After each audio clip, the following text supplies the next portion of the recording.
ముందుగా చూద్దాం.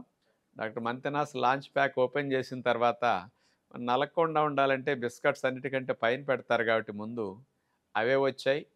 నేను కూడా ఎక్కువ రోజులు భోజనానంతరం రోజు ఒక ప్యాకెట్ కూడా తిని చూశాను. 3 రకాలుగా బిస్కెట్స్‌ని మీకు అందించడం జరిగింది. మల్టీ మిల్లెట్ ఒకటి, జొన్నలతో చేసిన బిస్కెట్ ఒకటి, సజ్జ బిస్కెట్ ఒకటి. ఇట్లా 3 రకాలుగా మరి బిస్కెట్స్‌ని రిలీజ్ చేయడం జరిగింది. మరి వీటి ప్రత్యేకత ఏంటో మీరు వింటే వెంటనే కొనేసుకోవాలనిపిస్తుంది. ఎందుకో తెలుసా?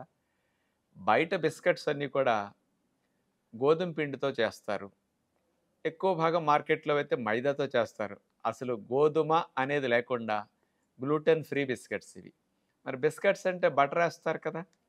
Butter zero. మరి ఎట్లా వస్తాయి? క్రిస్పీగా అనొచ్చు మీరిక్కడ. వేరుశెనగ పప్పుల బటర్, నువ్వుల బటర్‌తో చేసిన న్యాచురల్